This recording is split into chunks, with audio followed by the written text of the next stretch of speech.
Hello friends, आप देख रहे हैं self made tutorial. Self made tutorial में आज के लेक्चर सीरीज में आप देखेंगे हिस्ट्री ऑफ ट्वेल्थ क्लास का इतिहास, जिसमें पढ़ाई हो रही है चैप्टर 6 के पार्ट 1 जो लेक्चर वीडियो है वो हमने अपलोड कर दिया है। आज के क्लास में आप देखेंगे ट्वेल्थ क्लास के हिस्ट्री के चैप्टर 6 के पार्ट 2 लेक्चर वीडियो, जिसमें आप देखेंगे पार्ट 2 चैप्टर 6 का जो पार्ट 2 है या चैप्टर 6 जो है उसमें टॉपिक है मुगल दरबार इतिवृत्त द्वारा इतिहास का निर्माण। मुगल दरबार इतिवृत्त द्वारा इतिहास का निर्माण। ओके, तो ये हम स्टार्ट करेंगे। इसके पहले वाला वीडियो पार्ट 1 है, उसे आप ज़रूर देखें, तभी आपको जाके पूरा टॉपिक क्लियर होगा। इस लेक्चर वीडियो में हमने ऑब्जेक्टिव क्वेश्चन को कवर करने की मैं कोशिश कर रही हूँ, वो भी आपको फुल एक्सप्लेनेशन या डिटेल्स के साथ, ताकि आपको सिर्फ एक ऑब्जेक्टिव कंप्लीट ना हो, उसके साथ साथ जितने भी उससे रिलेटेड टॉपिक बनते हैं वो सारे कंप्लीट हो जाए। तो इसीलिए मैं तो क्वेश्चन आंसर के पैटर्न में लेकर आई हूँ वीडियो लेक्चर, लेकिन आपको हर एक टॉपिक पे डिटेल एक्सप्लेनेशन दिए जा रहे हैं। ओके, तो आप वीडियो को मिस ना करें, आप इसे ज़रूर देखें। अपने जितने भी साथी सहयोगी हैं जो आपके 12th क्लास के विद्यार्थी हैं वो भी देखें, और साथ जो बच्चे कंपटीशन की तैयारी करते हैं वो भी इस वीडियो को देख सकते हैं, जिन्हें किसी भी टॉपिक का बेसिक नॉलेज इससे प्राप्त होगा। ओके, चलिए हम ज़्यादा बातें नहीं करेंगे। इसके बाद पहले हम कुछ इन्फॉर्मेशन ऊपर जैसे कि लिखा हुआ है उसको मैं बात करूँगी। Topic explanation with question and answer. Question answer के फॉर्मेट में टॉपिक को एक्सप्लेन किया जाएगा। उसके अलावा for paid special classes and PDF lecture contact us on WhatsApp number इतना। ओके, यानी कि यदि कुछ स्पेशल क्लास चलाए जा रहे हैं पेड स्टूडेंट्स के लिए, एक मिनिमम फ़ी रखा गया है, और जो बच्चे पेड करेंगे उनको live classes, special classes details के साथ आपको कंप्लीट कराए जाएंगे, साथ ही पूरी जिम्मेवारी के साथ, और साथ ही आपको पीडीएफ अवेलेबल कराए जाएंगे। यदि आप भी जुड़ना चाहते हैं तो इतना व्हाट्सएप नंबर पे जुड़े, अपना पूरा परिचय दें, हम आपके इस स्पेशल क्लास के जो भी सब्सक्रिप्शन है उसके बारे में हम डिटेल आपको व्हाट्सएप नंबर पे सेंड करेंगे। History of 12th class chapter 6 part 2 Mughal दरबार इतिवृत्त द्वारा इतिहास का निर्माण। चलिए अब आगे बढ़ते हैं।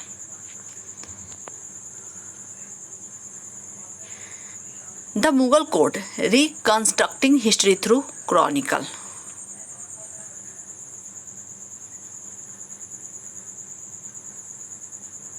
ये शॉर्ट आंसर टाइप क्वेश्चन है, कुछ क्वेश्चन हमने कल किया है और आज के लिए जो बहुत ही इंपॉर्टेंट क्वेश्चन है। तो आज का जो टॉपिक है वो हम बातें करेंगे। फर्स्ट टॉपिक, ये मत समझिए कि सिर्फ एक क्वेश्चन है। मैं इस क्वेश्चन के माध्यम से मैं आपको टॉपिक का कंसेप्ट क्लियर कर रही हूँ, ताकि इससे रिलेटेड लॉन्ग क्वेश्चन भी आए, शॉर्ट क्वेश्चन भी आए या ऑब्जेक्टिव आए, आप आसानी से उसको सॉल्व कर सके। सबसे पहला जो क्वेश्चन है, मुगल काल में सिजदा के महत्व का उल्लेख कीजिए। मुगल काल में सिजदा, अब ये सिजदा होता क्या है ये बात करूँगी। तो साथ ही सिजदा के जैसे ही कुछ और वर्ड भी हैं जो एक ही मीनिंग या अर्थ लिए हुए हैं। ये मुगल दरबार में प्रचलित था, ऐसा नहीं कि सिर्फ मुगल दरबार में ही, सल्तनत काल से ही बलबन ने इसकी शुरुआत की थी। सिजदा शब्द या सिजदा प्रथा की शुरुआत सल्तनत कालीन शासक बलबन ने किया था। मुगल काल में भी ये प्रचलित रहा, और आगे के मुगल काल के जो शासक हुए उनके समय में स्थिति क्या रही इसके बारे में भी हम चर्चा करेंगे। चलिए सबसे पहले बता देते हैं कि सिजदा जो है एक प्रकार के, आपने गाने में बहुत सारे सिजदा शब्द सुना होगा। एक my name is Khan movie है, उसमें भी सिजदा हुआ करके एक गाना है, वो भी आप सुन सकते हैं। सिजदा मतलब एक प्रकार अभिवादन, एक सहर्ष झुकाव होता है। तो मुगल काल में सिजदा अभिवादन की एक शैली थी। किसी को हम लोग नमस्ते, राम राम, राधे राधे या अस्सलाम वालेकुम जो कुछ भी कहते हैं, तो ये सब एक सिजदा करने का एक तरीका है। हाथ जोड़कर करते हैं, सेना वगैरह में जो सैल्यूट करते हैं, तो ये सब एक तरीका था। तो उसी तरह से एक सिजदा भी उसी के तरह एक प्रथा थी, अभिवादन की एक शैली थी। सिजदा का अर्थ होता है घुटने पर बैठकर घुटने पर बैठ जाते हैं, सिर झुकाकर अभिवादन करना, घुटने पर बैठकर सिर झुकाकर, या दंडवत लेट कर अभिवादन करना। कभी कभी तो ये था कि घुटने पर बैठ जाइए, सिर झुका के अभिवादन कीजिए, और एक सिजदा का अर्थ इसमें भी दंडवत लेट कर भी सिजदा किया जाता था। शाहजहां तो मतलब जहांगीर तक के समय तक ये चलता रहा, प्रचलित रहा मुगल काल में, लेकिन शाहजहां इस प्रथा को इस्लामिक धर्म के अनुकूल नहीं समझता था। यानी शाहजहां जो था, मुगल वंश का एक शासक था शाहजहां, जिसने ताजमहल का निर्माण करवाया था, तो वो इस प्रथा को मुगल या इस्लाम धर्म के अनुकूल नहीं समझता था। उसके अनुसार ये था कि ये इस्लाम धर्म में ऐसा नहीं होता कि किसी के सामने झुककर अभिवादन करना, दंडवत करके। तो उसने सिजदा के स्थान पर जमी बोस प्रथा आरंभ की। अब देखिएगा, एक शब्द भी आता है कि सिजदा क्या है, जमी बोस क्या है। तो उस शाहजहां ने सिजदा को हटा दिया और एक जमी बोस प्रथा, ये भी अभिवादन की एक शैली थी। लेकिन ये कैसे किया जाता था, ये भी झुक के किया जाता क्या, देखते हैं। इसका अर्थ जमीन चूमना था। सॉरी, हमने चूमना लिख दिया है, यहाँ पे हो जाएगा चूमना, देख लीजिएगा, चूमना होगा यहाँ पे। इसका अर्थ क्या होता था, जमीन चूमना। कुछ समय बाद इसे भी बंद कर उसने 4 तस्लीम प्रथा आरंभ की। 4 तस्लीम प्रथा, ये भी एक अभिवादन की एक शैली थी। ओके, तो ये हुआ, आपने समझ लिया, सिजदा भी समझा और साथ ही जमी बोस प्रथा भी समझा। सिजदा को किसने हटाया था, जमी बोस प्रथा को लागू किसने किया, जमी बोस प्रथा क्या थी, इसमें किस तरह अभिवादन किए जाते थे, और बाद में जमी बोस प्रथा को भी हटाकर कौन सी पद्धति अपनाई गई। इतने सारे क्वेश्चन का आंसर आपको इससे मिलते हैं। चलिए आगे बढ़ते हैं। सेकंड नंबर क्वेश्चन, मुगलों के शाही परिवार पर प्रकाश डालें। ये तो बात सही है कि मुगल के शाही परिवार होते थे। शाही परिवार में कौन कौन होता था, तो मुगलों के शाही परिवार में बादशाह होता था सबसे हेड, बादशाह की पत्नियां होती थी जिन्हें बेगम कहा जाता था। इसके अलावा बहुत सारी उपपत्नियां होती थी, वो उनके उत्तराधिकारी होते थे। उत्तराधिकारी में पुत्र और पुत्रियां और उनके कुलीन रिश्तेदारों को राज दरबार में ऊंचे मनसब और ओहदा प्राप्त होता था।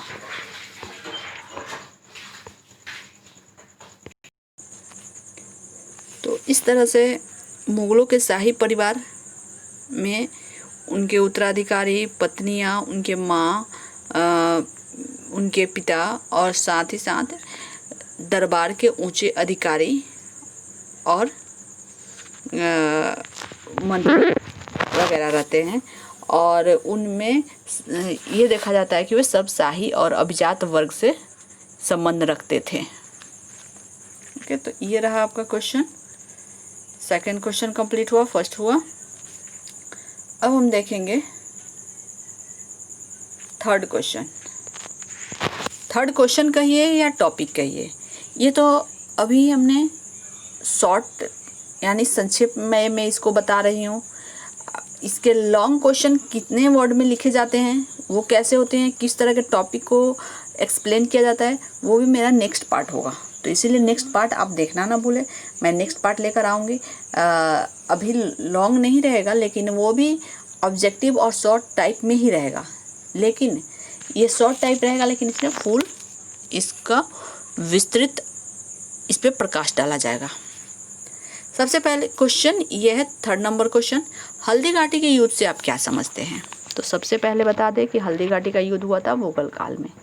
मुगलों काल में भी किसके समय में, अकबर के समय में। तो हल्दी घाटी का युद्ध अकबर और महाराणा प्रताप के बीच हुआ था। याद रखिएगा, किसके बीच हुआ था, अकबर और महाराणा प्रताप के बीच हुआ था।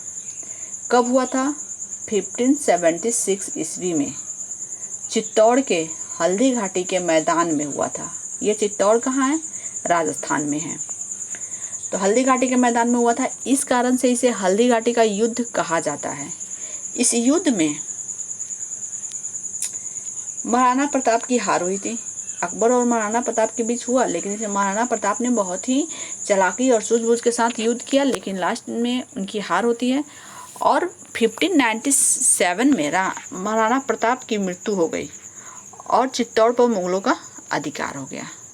महाराणा प्रताप के मृत्यु के पहले ही चित्तौड़ पर अधिकार हो गया था, लेकिन 1597 ईस्वी में महाराणा प्रताप की मृत्यु हो जाती है, तो इस तरह से अकबर का चित्तौड़ पे अधिकार हो जाता है, लेकिन ये भी बहुत दिनों तक नहीं चलता है। अकबर काल में या मुगल काल में चित्तौड़ ऐसा प्रदेश था जो कभी भी उसने आत्मसमर्पण नहीं किया और पूर्ण रूप से कभी भी मुगलों का अधिकार चित्तौड़ पे नहीं हो पाया। क्वेश्चन नंबर 4, जजिया कर से आप क्या समझते हैं? आप तो ये जानते होंगे, जजिया कर, जकात कर, खुम्स, खराज, ये सब कर है। तो जजिया कर से आप क्या समझते हैं? तो जजिया कर जो था एक प्रकार का धार्मिक कर था। किस तरह का कर था? धार्मिक कर। मुगलों के काल में ये लागू था। इस कर को मुगल काल में गैर हिंदुओं से वसूला जाता था। सॉरी, गैर हिंदुओं नहीं, गैर मुस्लिमों हो जाएगा। गैर मुस्लिमों से वसूला जाता था। या इसको कर हटा देंगे तो हिंदुओं से या गैर मुस्लिमों से।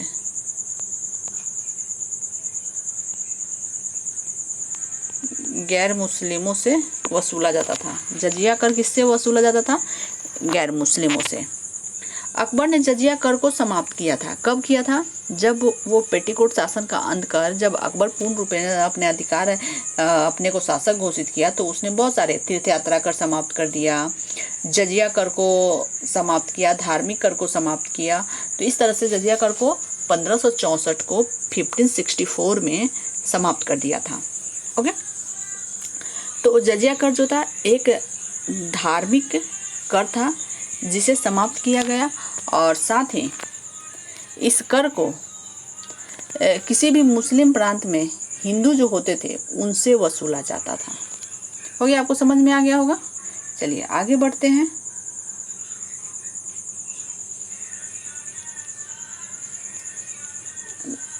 नेक्स्ट क्वेश्चन है, बाबर का परिचय दीजिए।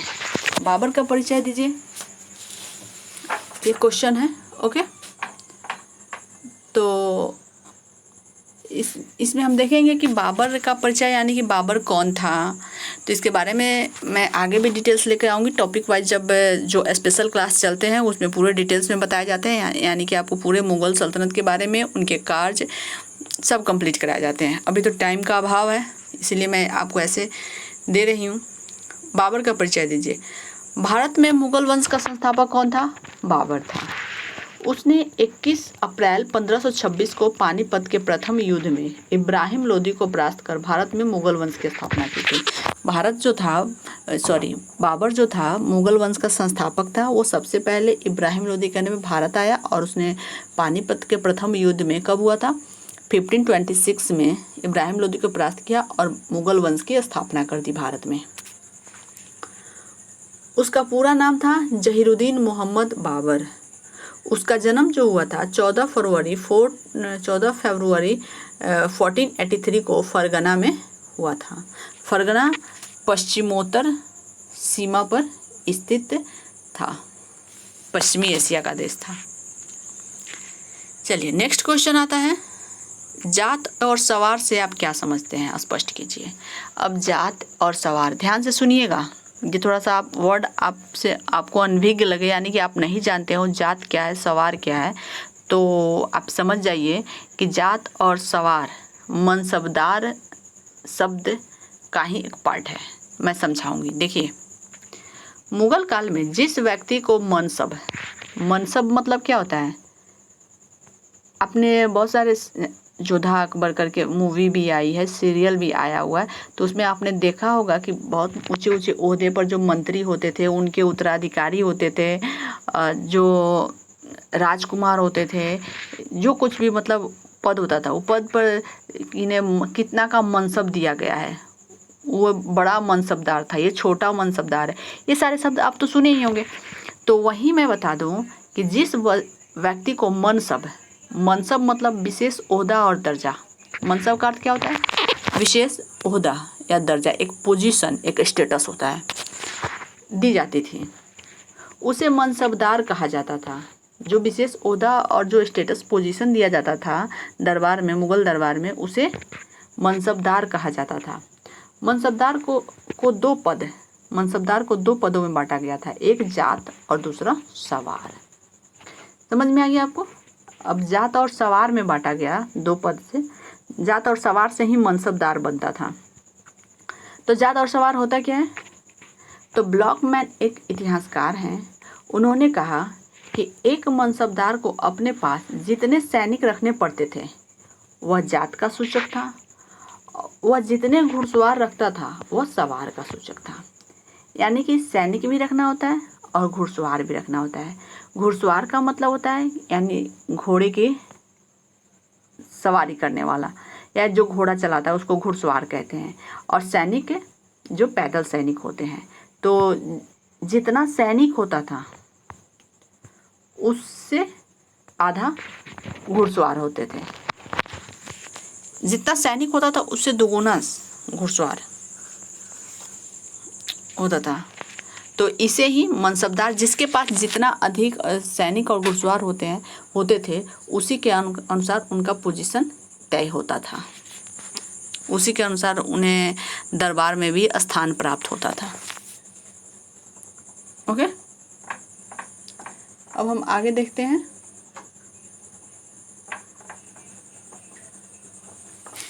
आगे का जो क्वेश्चन है वो है अबुल फजल। अबुल फजल द्वारा रचित पुस्तक का नाम लिखिए। ये तो आप जानते ही होंगे, लेकिन फिर भी मैं इसको थोड़ा सा डिटेल्स करूँगी। ये तो सिंपल सा क्वेश्चन है, आप तो जानते ही होंगे। क्वेश्चन नंबर 7, अबुल फजल द्वारा रचित पुस्तक का नाम लिखिए। तो अबुल फजल ने जो पुस्तक रिटन किया है वो है अकबरनामा। अकबरनामा को 5 भागों में बांटा गया है। इसके तीसरे भाग को आईने अकबरी कहा जाता है। आईने अकबरी भी बहुत ही महत्वपूर्ण पुस्तक है, जिसमें कृषि संबंधी बातों का उल्लेख है। मुगल काल में जितने भी कृषि कार्य या कृषि संबंधी जानकारियाँ थी वो आईने अकबरी से मिलता है। और साथ ही इसके अकबरनामा के जो 5 पार्ट हैं उनसे भी मुगल काल के साथ साथ सल्तनत काल और मुगल काल के बारे में सामाजिक, राजनीतिक, धार्मिक, आर्थिक स्थिति के बारे में जानकारी प्राप्त होती है। इसीलिए अकबरनामा को मुगल काल का गजेटियर भी कहा जाता है। ओके, तो आप समझ गए कि अकबरनामा अबुल फजल द्वारा रचित पुस्तक कितना महत्वपूर्ण है। क्वेश्चन नंबर 8, मुगल काल में गांव के पंचायत के मुखिया को किस नाम से जाना जाता था? तो मुगल काल में गांव के जो मुखिया होते थे मुकद्दम, मंडल या मुखिया कहा जाता था। उन्हें प्रधान भी कहा जाता था। क्वेश्चन नंबर 9, मुगल काल में पांडुलिपि रचना का मुख्य केंद्र क्या कहलाता था? यहाँ तो बस मैं बात कर रही हूँ ऑब्जेक्टिव टाइप क्वेश्चन की, तो इसीलिए मैं इसको एक एक लाइन में आपको डील करके बताते जा रही हूँ कि पांडुलिपि का मतलब होता है हस्तलिखित जो भी रिटन बुक होता है उसको पांडुलिपि कहा जाता है। तो मुगल काल में पांडुलिपि रचना का मुख्य केंद्र क्या कहलाता था? शाही किताब खाना, याद रखिएगा। अब पांडुलिपि रचना, शाही किताब खाना की क्या व्यवस्था थी? पुस्तकें, किस तरह की पुस्तकें लिखी जाती थी, कैसे लिखी जाती थी, किन चीज़ों पे लिखी जाती थी, किस चीज़ से लिखी जाती थी, वहाँ का रख रखाव क्या था, उसके जिल्द साज कैसे की, उनका जिल्द सज्जा कैसे किया जाता था, इन सब की जानकारी मैं जब इस डिटेल्स में लेकर आऊँगी तो उसमें आपको बताऊँगी। चलिए, क्वेश्चन नंबर 10, फतेहपुर सीकरी में बुलंद दरवाज़ा क्यों और किसने बनवाया? फतेहपुर सीकरी में बुलंद दरवाज़ा क्यों और किसने बनवाया था? तो कब भी बनवाया था, ये क्वेश्चन भी होता है। तो 1572 ईस्वी में अकबर ने गुजरात विजय के उपलक्ष्य में फतेहपुर सीकरी में बुलंद दरवाज़ा का निर्माण कराया था। यानी कि 1572 ईस्वी में गुजरात पर अकबर ने आक्रमण किया, इसमें मुझे विजय हासिल हुई और इस विजय के उपलक्ष्य में उन्होंने बुलंद दरवाज़ा का निर्माण किया। तो एक प्रकार से बुलंद दरवाज़ा जो है वो एक प्रकार से विजय स्तंभ है, जो ये पहचान देता है कि अकबर ने गुजरात में विजय प्राप्त की थी। और साथ ही उस अकबर सबसे पहली बार समुद्र का दर्शन गुजरात में ही किया था। ओके, चलिए आगे बढ़ते हैं। क्वेश्चन नंबर 11, अबुल फजल कौन था, उसका प्रमुख योगदान क्या है? अबुल फजल द्वारा लिखित पुस्तक का अकबरनामा के बारे में हमने बताया आपको, तो इसी से आप अनुमान लगा सकते हैं कि अबुल फजल कौन था। राजकवि था, अकबर के दरबार का दरबारी कवि कहे या राज्य कवि था। वह अकबर के जो 9 रत्न थे, 9 रत्नों में भी शामिल था, 9 रत्नों में एक प्रमुख स्थान रखता था। उसने अकबरनामा की रचना की, और अकबरनामा मैं पहले ही बता चुकी हूँ कि अकबरनामा जो था बहुत ही महत्वपूर्ण ग्रंथ था। अकबरनामा का ही एक भाग है आईने अकबरी, जिसमें मुगल कालीन समस्त इतिहास की जानकारी प्राप्त होती है। देखते हैं क्वेश्चन नंबर 12। क्वेश्चन है कि अगर आप अजमेर की यात्रा करेंगे तो वहाँ स्थित किस सूफी संत की दरगाह की जियारत करेंगे? यानी किस सूफी संत की दरगाह पर आप जाएंगे, आप अपनी भावनाओं को प्रकट करेंगे, अपनी इच्छाओं को प्रकट करेंगे, उनकी इबादत करेंगे, किस सूफी संत की? तो आंसर है शेख मोइनुद्दीन चिश्ती की, क्योंकि राजस्थान के अजमेर में शेख मोइनुद्दीन चिश्ती का दरगाह है। क्वेश्चन नंबर 13, मुगल शासकों में सबसे महान कौन था? तो मुगल शासकों में सबसे महान अकबर था। अकबर के शासनकाल को मुगल काल का स्वर्ण युग कहा जाता है, और साथ ही हिंदी साहित्य का भी स्वर्ण युग कहा जाता है। ओके, इसके अलावा और संपूर्ण दृष्टि से अकबर जो था मुगल काल का सर्वश्रेष्ठ शासक था। नेक्स्ट क्वेश्चन देखते हैं, फ्रांसवा बर्नियर कौन था? अब कहीं फ्रांसवा बर्नियर लिखा हुआ है या कहीं फ्रांसिस बर्नियर भी लिखा जाता है। अब इसमें मुगल काल में फ्रांसवा बर्नियर की चर्चा इसलिए की गई थी कि फ्रांसवा बर्नियर जो था वो मुगल काल के, फ्रांसवा बर्नियर द्वारा जो लिखित पुस्तक है वो मुगल काल के इतिहास की जानकारी के एक प्रमुख स्रोत के रूप में उसका यूज किया जाता है। तो क्यों? अब ये आपके मन में क्वेश्चन आ रहा होगा कि बर्नियर ने पुस्तकें कैसे लिखी, क्या वो भारत आया था, और आया भी था तो किसके समय में आया था? क्वेश्चन आ सकता है, ऑब्जेक्टिव क्वेश्चन या लॉन्ग क्वेश्चन में इस तरह से आ सकता है कि बर्नियर जो था एक इतिहासकार कहे या ये कहे कि यात्री कहे, वो जो भारत आया था वो किसके समय में आया था, और यहाँ पर आया तो उसने क्या क्या देखा, और उसकी पुस्तक का नाम क्या है। चलिए इन सारे प्रश्नों के जवाब इसमें आपको मिलेंगे। सबसे पहले बता दूं कि बर्नियर जो था फ्रांस का रहने वाला था। वह पेशे से एक चिकित्सक था, एक डॉक्टर था।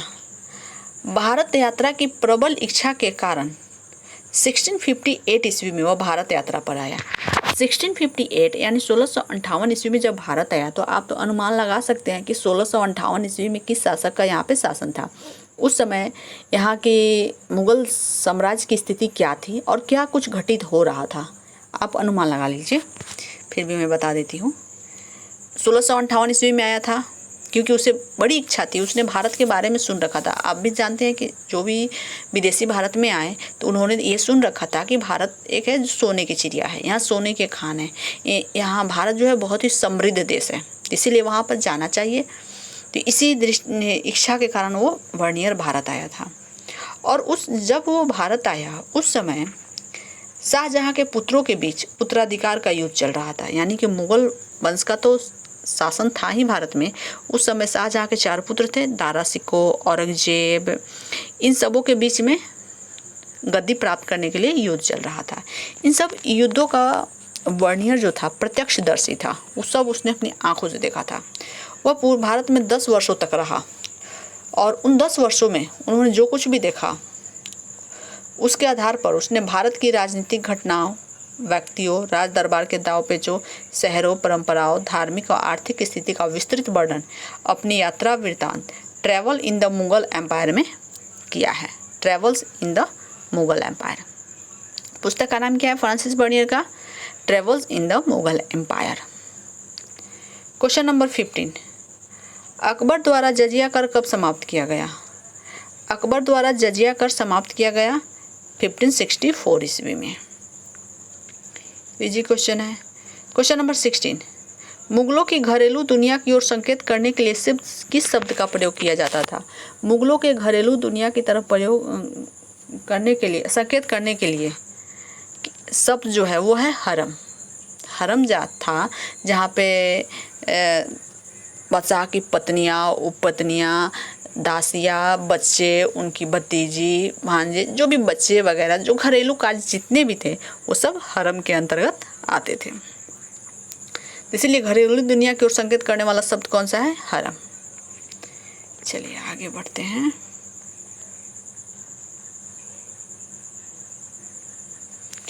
क्वेश्चन नंबर 17, मनसबदारी की मुख्य विशेषताओं का वर्णन करें। आप तो मनसबदारी समझ चुके हैं कि मनसबदारी प्रथा क्या है, उसमें जात और सवार अपना क्या महत्व रखता है। तो अब हम देखते हैं कि मनसबदारी की मुख्य विशेषताएं क्या हैं, उसका फीचर क्या है। मनसब फारसी भाषा का एक शब्द है। मनसब शब्द कहाँ से लिया गया है? फारसी भाषा से लिया गया है।